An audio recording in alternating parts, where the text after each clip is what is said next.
Hello everybody, good afternoon. Today's Tuesday texting Torah challenge is the following. Jacques the chef asks his neighbor Fred to please turn off my stove in 30 minutes. He has to get out of the house. He has to leave. Fred agrees, as a good neighbor should. But guess what? He forgets to do so. Jacques gets back in the afternoon. Not like a good neighbor. Jacques gets back a number of hours later and he finds that his beautiful steak, his beautiful meat, has been totally destroyed.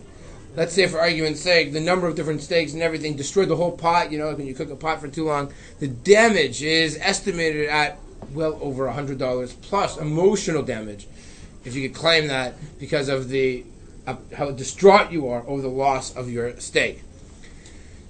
Is the neighbor, is he chayav to pay for the damage? So here we go. I saw all the responses. I haven't looked at anything yet. It says in Choshed Mishpat, in Simin, Reish, Sadi, Vav, Sif, Katan, Hey. What does it say? It says the following. There's a machlokas. There's an argument between the Machaber and the Shulchan Aruch, which is based on an argument of the Rishonim, which is the Bali Tosfos and the Rambam. And what's it based on? It's based on the following.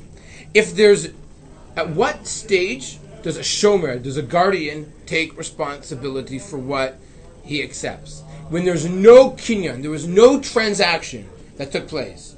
All the neighbor said was, I agree. That is not a formalized kinyan. There wasn't a formality of accepting guardianship and responsibility.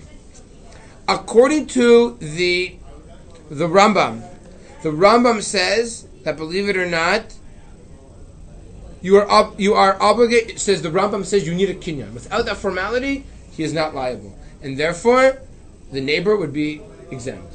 According to the Tosfos, according to the Ashkenazim, you do not need a kinyan. And a shomer, a guardian, is responsible as long as he or she says, yes, I will take care of that item. The Shulchan Aruch and the Ramah argue, right? Classic argument between Ashkenazim and Sephardim. And what is the halacha when there's a machloket with the Shulchan Aruch and the Ramah?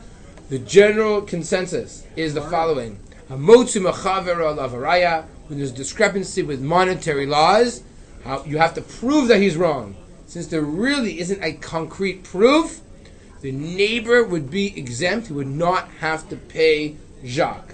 The only exception might be if, let's say, you were to somehow, the owner of the house, Fred, would get a hold of Jacques would get a hold of Fred's watch. Because let's say he watches his watch, or he gives his watch as he might be allowed to keep it as compensation for the money that was destroyed 6 months earlier. That actually might be the case. If somehow we were to legally get a hold of someone's possession, you might be allowed to keep it as compensation. But otherwise, generally speaking, a court of law would not be able to extract money from Fred, who was this negligent type of neighbor, because even though he was posheya, even though he was a little bit negligent, the question is, what was his level of accountability? Could be he's not fully accountable to be a shomer chinam, to be an unpaid guardian, because he did not accept in a formal way, which might allow him wiggle room of not being obligated to pay back the compensation for the steak and for the pot. Have a wonderful day, everyone.